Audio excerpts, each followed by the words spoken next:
The Coffee Break with Rachel V. Hill, taking a daily look at the biggest stories in Denver sports and interacting live with you, the Coffee Break fam. So sit back, relax, grab a cup of joe, and enjoy your coffee break. Here's your host, Rachel V. Hill. No, it's not Rachel V. Hill, and it's Jake Shapiro here instead of Rachel V. Hill. And I got blessed with a great day to be on Coffee Break because I am the guy who's oftentimes covering basketball in the Denver Nuggets for us. And last night, the Denver Nuggets scored probably their biggest win since Game 5 of the NBA Finals against the Heat. It puts them in just a great position moving forward. So I brought along one of my buddies who is just great at covering basketball, but does it in like just a complete opposite way to me. Mile High Sports is Ryan Blackburn. Ryan, thanks for joining the show. We were both covering the game last night, and I will get more into like the weeds of the game in a bit, but just the Nuggets' path moving forward. What does that look like now that things have kind of cleared up? This is our Papa Murphy's question of the day here at Denver Sports. Yeah, so Denver's path it's very interesting. They just played their 80th game of the regular season out of 82, and they now have a 1-game lead on Minnesota in that 1 seed kind of win-loss column. And now the path is pretty easy. Like, they're the 1 seed right now. They've got 2 more games to go. You win both of those games, and you're the 1 seed. You lose one of them, and you leave it up to fate at that point. So I don't think that Denver really wants to do that. I think that they want to take care of business as best as they can, but we will see what ultimately happens with it. They're facing San Antonio and Memphis on the road, so neither of those teams I'm really expecting sterling performances from. But we've also seen Denver lose those kinds of games before, so you just never know. Yeah, last night Nikola Jokic brought that up because last year they struggled down the stretch, losing games that they should not have lost, but it did not matter at that point, whereas these 2 games do matter in the standings. What I do find interesting, though, is there was some talk last night amongst people at Ball Arena whether or not the Nuggets actually wanted the 1 seed, if that was the best path for them into the playoffs, right? Because looking at the matchups right now, that likely spells a Western Conference final rematch with the Lakers or a rematch with the Warriors from a couple of years ago in that series, putting the last 2 NBA champions against each other. So a lot of playoff experience on the line. But because the 1 also gets to play in, it leaves you to chance, and you might end up playing the Sacramento Kings, which would be rather nice in the first round. So we heard some complaints last year about getting the 1 seed versus the 2 because you're the person who doesn't know the longest for what team you're playing against. Right. Is it better for the Nuggets to get the 1 seed, or is it actually better for them to maybe drop one of these 2 games and end up in the 2 seed and know midweek next week who you're going to play? At this point, I have no idea. If I'm being honest, I really wish I had a better answer for you than that, because the play-in tournament, it creates so much weirdness and confusion and mystery in terms of who you're actually going to play. Because let's say Denver does end up getting the 1 and the standings hold as they do right now. Phoenix is the 7, Sacramento's the 8. They'll play each other to be the 7 seed. The Lakers and the Warriors will play each other to be the 9 and the 10 seeds. And then the loser of the 7-8 and the winner of the 9-10 are going to play each other, and whoever wins that game will face Denver. I don't know which of those teams I'd prefer. I think Sacramento is a pretty good answer. Lakers are going to be like, I was just saying this on my own show. I think that I trust them to get out of the play-in tournaments more than I do most of those other teams, because we've seen what elimination game Devin Booker looks like. We've seen what the Warriors can look like when things get a little bit tough. I'm curious to see how it actually works out. But if it's a matchup against the Lakers, Denver can't fear that, right? But they also don't necessarily have to love it. So I'm not sure. I'm not sure what the best answer is. Ultimately, like, maybe the 3 seed is the best one, because then you get to play the Pelicans. But I don't know if Denver's in the position where they could really kind of shift around the standings that much. Yeah, Denver technically can get the 3 seed still. Oklahoma City is not playing good basketball right now, but it's not indicative of who they are as a team. They're a great team. It's just kind of where we're at in the season. The 3 seed I don't like personally, because it takes away you having home court advantage in the second round as well. And I think getting the 2 seed was important for having home court in the first 2 rounds, because you are likely to end up playing either Minnesota or Oklahoma City in the second round, especially if you're that 3 or 2 seed. And whoever gets the 2 seed is the one who's going to be at home, which I do think is going to be important in that series. Whereas you get to the Western Conference Finals, sure, you're likely going to have 1 versus 2. That's the most likely opponent. But when you get that deep into the postseason, you might be playing anybody at that point. Whereas it seems more certain when you're the 2 that you're probably going to play the 3 in the second round. So yeah, I've just been kind of looking at all this. Obviously, I'm a league pass guy. I watch all the NBA games and whatnot. And obviously, the West is a lot stronger this year, but I also do not think it's like in a world where it's so strong, people have caught the Nuggets. Like, obviously, the Nuggets are sitting here Right. in first place for a reason. I still think the Nuggets are the strongest team by far in the West. I think they're the most certain team. I don't think they have the most questions.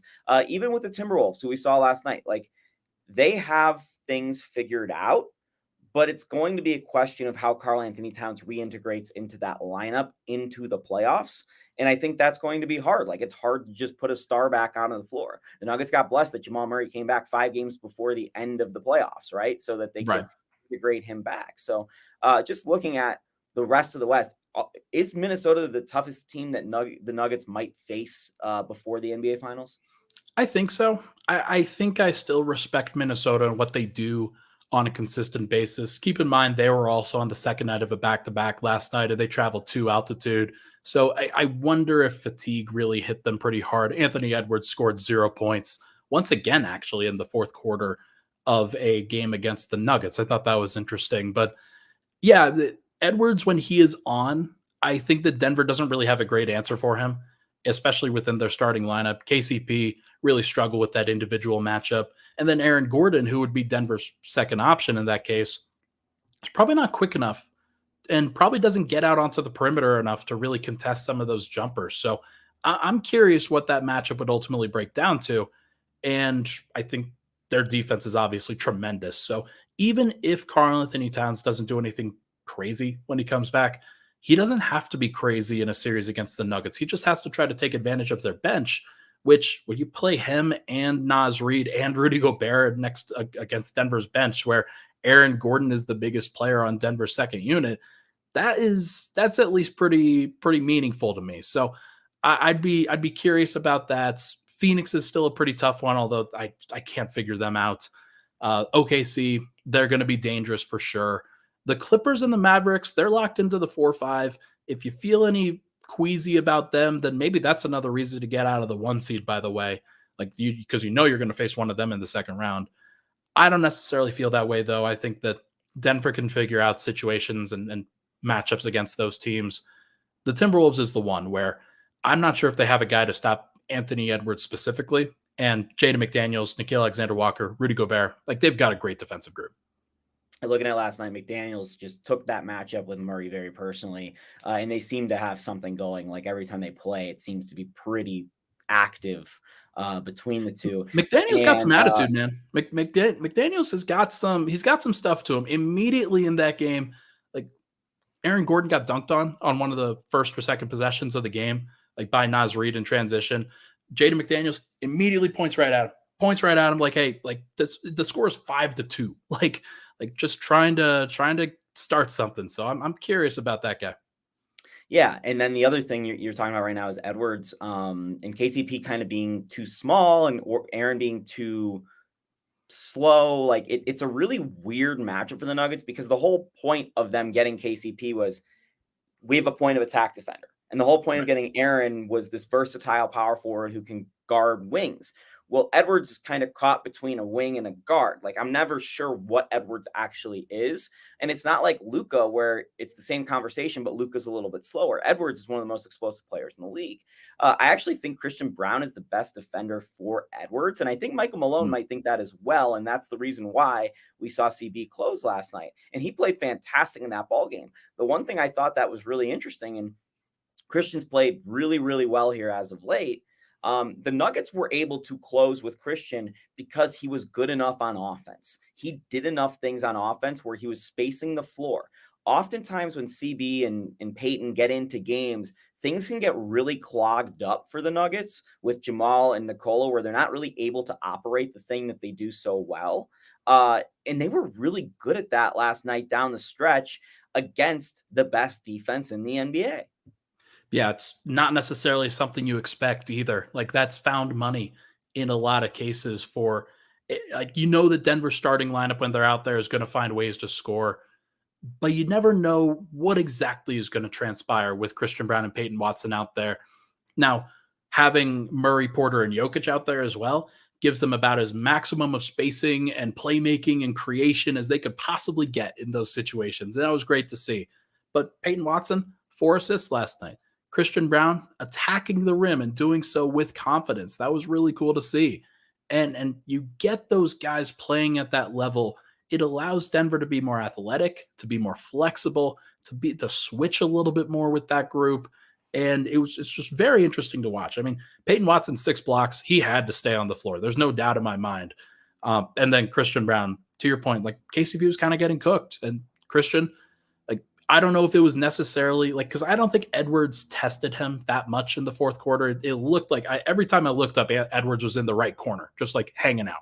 But like, I'm curious to see how that matchup plays out going forward, because maybe Christian Brown is the right guy in those situations. Maybe it's Peyton Watson. We don't know yet, but I'm curious to find out. Yeah, I'd feel comfortable sticking Peyton Watson on any player in the league for That's about fair. 15 minutes a night. Like, It's pretty good. Yeah, he's blown me away this year. And, I wrote a big article for denversports.com towards the end of last season. There was those 2 Suns games that he just went ballistic in after not playing. And it was like, wow, this is something here. And everyone kind of had that on the back burner. And then the playoffs happened. And then we're like coming in this year. It's like, okay, what's P-Watt got? We don't know. And, it's been mostly up. There've been a couple downs, as is anybody's first real season. But I've never seen anyone impact a basketball game while only scoring 1 basket. And it was a dunk, the way Peyton did last night. He had 4 assists, one of which was just an absolute beauty to Aaron Gordon. He was so active defensively. He's getting up and blocking shots of Rudy Gobert and Naz Reid, who are giant redwood trees of men. And then there are plays where he's athletic enough to keep up with Conley and Edwards, a crafty, veteran guard and one of the most explosive players in the league. So I think it's just such a great factor for the Nuggets to have that. And when you have, the other side where Kyle Anderson can't shoot threes, it's like, all right, well, we can stick a guy like Aaron Gordon or Peyton Watson out on the floor for extended stretches because they're impacting the game in so many ways, even if they also are not impacting by hitting threes. So I really like the matchup of this series, both particularly for Aaron. And I know you talk about the bench minutes and he's a little bit smaller, but I like this matchup for Aaron and Peyton specifically because Aaron's unit can get out and just run and switch everything. And I think that messes some things up for the Wolves pretty bad. And for Peyton, he's able to guard every single player on the Wolves. He's a great Swiss Army knife defensively to have. One of the most versatile guys that you can ask for. He's been fighting. He's been asked to grab more rebounds in general. I think maybe not this last game, but the one before he grabbed 9. Just a really, really great performance. And you like to see somebody like that sort of take their own minutes into their own hands. And with as young as he is, you're never really expecting greatness from somebody that young. But he was great last night defensively. And that is what a luxury to have for Michael Malone in that situation. So I read your story on milehighsports.com last night, Ryan. I also wrote a story and this is something I wanted to bring up with you because and it's one of the reasons why I love basketball, because, it's a beautiful ballet of just high wire athleticism. But you can look at the game so many different ways. And I think looking at our stories last night, the only thing that we had in common, the only thing in the story that we had in common is we both wrote the Denver Nuggets, the Minnesota Timberwolves, and the final score. And I think everything I didn't talk about, you talked about, and everything I talked about, you didn't talk about. It was just beautiful. And you provided great insight on like kind of the X's and O's of the game and some of the mentality, different things that's going on with the Nuggets right now and how they're approaching the game and how Jokic is looking at the MVP and how he had one of the best games of the season last night. By the way, Nikola Jokic, we didn't even talk about it. It was pretty good. He didn't want us to talk about it, so why talk about it? Why would we? Yeah, exactly. Meanwhile, Jake over here was inspired by Pitchfork's review of Led Zeppelin's "How the West Was Won," Mm, and wrote mm. about how the Nuggets are like Led Zeppelin, and included all the fun little details from the Nuggets locker room right now, which is Aaron Gordon's goggles are still hanging from the locker, the ski goggles. The slides that they all are wearing in the showers right now, they have their numbers. So like Zeke Naji's number 22, and in the middle is a Larry O'Brien trophy. Like they have all the reminders of, we won a title last year, but the approach is still, we have that medal from last year. It's still that same attitude going forward. And as someone who has covered teams who have accomplished a lot in the past and then have tried to accomplish that a lot the next year, I've just been so impressed with the Nuggets' attitude. And Malone talked about this a little bit last night, is they've just stuck with it. They've battled.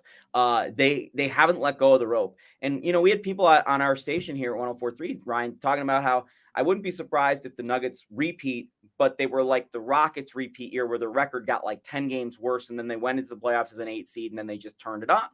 The Nuggets are 2 wins away from setting their all-time franchise record in wins in an NBA season. Like, it's just so my whole story is, it's just so impressive to see how much the Nuggets have stuck with it this year and are kind of similar to last year.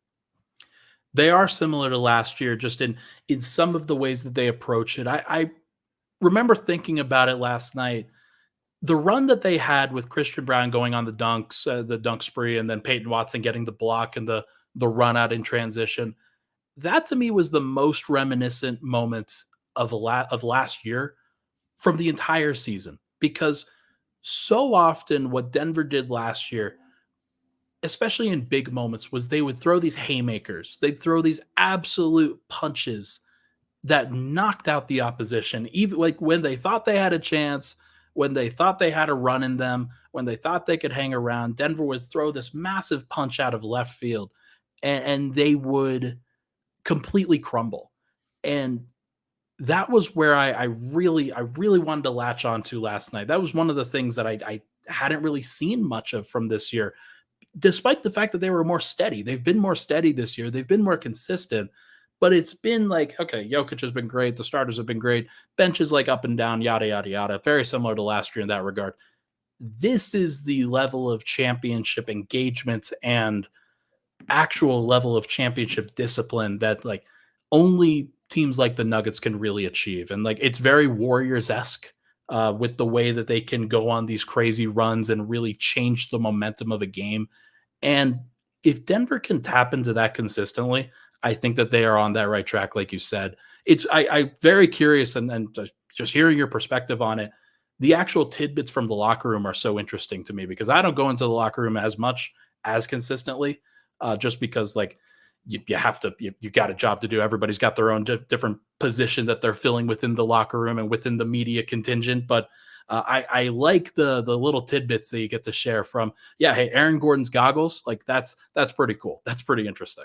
Yeah, and that's the fun thing, Ryan, is we ostensibly do the same job. We write about the Nuggets for a local radio station. Yeah. And me and you could not be doing different jobs, generally speaking, when we're over there. So, yeah, and you know, it was just Peyton Watson's literally pointing across the locker room going, bah, bah, when we asked him how good Nikola Jokic is. I'm like, this is incredible. And that's 5 minutes after he's sitting at his locker watching his own highlights of his blocks. You know, like, I'm like, this team is so funny. Like, it's such a funny team, but they're so focused. And they're still so together too. And that's the thing that normally breaks these championship teams apart. We saw this with the Warriors, just because you referenced them.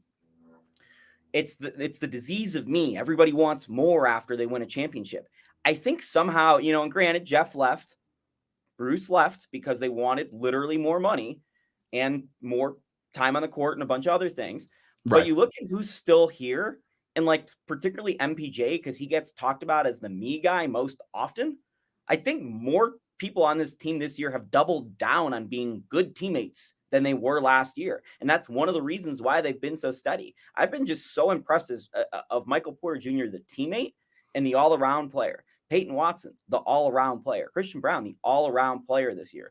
I think Jamal Murray has gotten a lot better kind of in places people wouldn't expect this year as well. And then you got Nikola Jokic just leading the bunch, doing literally whatever it takes any single night. And there might be no better moment in Nuggets lore aside for actually winning the title than Brother I Have 47. And Brother I Have 41 last night was like really just awesome. Like he put the about to be 4-time defensive player of the year in absolute hell last night. Yeah. Like I don't understand how somebody can be as good as he is. 41 points on 80% shooting against the best defensive player in the NBA. And the team literally designed to stop him by the GM who drafted him. Like none of what happens with Jokic makes any sense. By the way, Tim Connolly hanging out in the Nuggets locker room last night. Pretty interesting to see. And did you see the Shams report earlier today? That came out this morning, and I was like, wow, it's really even further more interesting that I saw Tim in the Nuggets locker room last night. Yeah, that's interesting. The Shams report for the people at home is essentially it got let known that Tim has an opt-out in his contract with the Wolves because of the change in ownership that is or is not occurring that's battling right now. Yeah, if he is hanging in the balance, then that would be a tough way for the T-Wolves to kind of go out. Is if they lose him and they have to cut luxury tax money. Oh my God, that would be horrible for their team. Yeah, I had a conversation last night, Ryan, with someone's like, "Oh, the T-Wolves will win a championship in the next 5 years," and I didn't say anything to them, but my thought the whole time was, I think they might end up blowing this up this summer because of the ownership stuff. So. I mean, this isn't a T-Wolves show, but I'm just saying, like, I don't think the T-Wolves are the team the Nuggets are going to be competing with for the next 5 years for keeping their crown and going for repeats and stuff. I think it's obviously the Thunder. And I also think the Spurs are going to sneak in here if they can just put anything around Wembanyama. Yeah, I'm maybe I throw the Mavericks in there because what Luka's doing right now is ridiculous, and they'll continue to add pieces around that. But yeah, no, I think that, like, circling back to Jokic and just what he's been able to do, that was an MVP closing statement. That was an MVP opportunity. Like we've heard a lot of conversation about Luka Doncic. We've heard a lot of conversation nationally pushing back on, oh, the margin should not be that big on the odds and things like that. Jokic put the reigning, going to be 4-time defensive player of the year in a body bag. Like, he just did. I don't know how any better way to say it, because Rudy has to hate that dude so much. Like, he has to hate him so much because he's put him in hell in so much, like, multiple playoff series, obviously, but also just like every time these guys meet, Jokic, all he wants to do is go at that dude one-on-one. All he wants to do. And he has so many moves in the bag. Every contested shot he fires up goes in. The plays that he's making against Gobert, it's unbelievable to watch at all times. And it is just one of those situations where if Denver can defeat that portion of things, if they can find more ways to get Jokic onto Gobert and then for Gobert to sort of get super frustrated with that, that's how you break the T-Wolves. And I think that you're probably right about the 5-year path thing for the T-Wolves. I'm a little bit more skeptical because as great as Gobert is right now, like, he's still older. The money thing for the T-Wolves is still a thing. They might trade Cat this offseason. I worry about them long term, more so than this other person, apparently. I think this is the one that needs to happen this year. It needs to happen for the Wolves if it's going to happen, which is going to be tough for them to do it, just given what we've laid out. But yeah, I think Jokic missed like 4 or 5 shots last night. One of them was an end of shot clock heave that Gobert blocked. Like, there were maybe only 1 or 2 times that Rudy actually beat him straight up in the game. And it was just Jokic made every single right decision. Some of the post moves where he's using the rim to shield against a more athletic defender are just so impressive, so smart. And it just gets overlooked because, he's about to be the 3-time MVP and, we don't make much of his game anymore, but like, it's, these performances to clinch basically the top seed in the West, to win an NBA Finals. These performances by Nikola Jokic will be the lore that we talk about with, people 20, 30 years from now. And last night was seemingly an all-timer for Jokic. And, I just, what he does to Rudy is just so funny. And, the whole league's kind of got this because it's like, I've never seen a defensive player of the year talked about the way Rudy is, because it's like, oh yeah, we want to see Rudy in the playoffs. Yeah. The brother I have 47 meme it's maybe my favorite thing that the Nuggets have ever done, ever. Because like imagine if that never came to light and we would just be talking about, oh yeah, hey, we think that Jokic has he's a pretty good matchup against Rudy most of the time. But no, like it is an ownership thing. It is like he's got space in his head, and it's very, very cool to see how this sort of breaks down with him. And just wonderful stuff. Got the Chicago Sky shirt on right now. Yeah. Tie in to you because I'm hoping my Chicago Sky draft Camila Cardosa from your South Carolina Gamecocks, Yeah. Ryan Blackburn. They might She's go with big, that dude. She is a she's wonderful. She's wonderful to watch as a defensive player. Just like completely physically imposing. Yeah, and that's the thing is like I'm like I don't know if it's going to translate, but I kind of feel like it is. But that guard from Tennessee is nice, and you could end up with Angel Reese because you got the 8th pick as well. I don't know. I'm just saying Cordosa's going to be awesome, I think, and I'm hoping we get a Gamecock more in my life. But the Gamecock that currently is in my life is Ryan Blackburn. And I appreciate you joining the show, buddy. And I can't wait to see you in about 10 days here for round 1, game 1 against unknown opponent. And I'm sure we're going to be talking about it here on Coffee Break. Rachel V. Hill should be back tomorrow. And thanks for joining us. Thanks, Keith.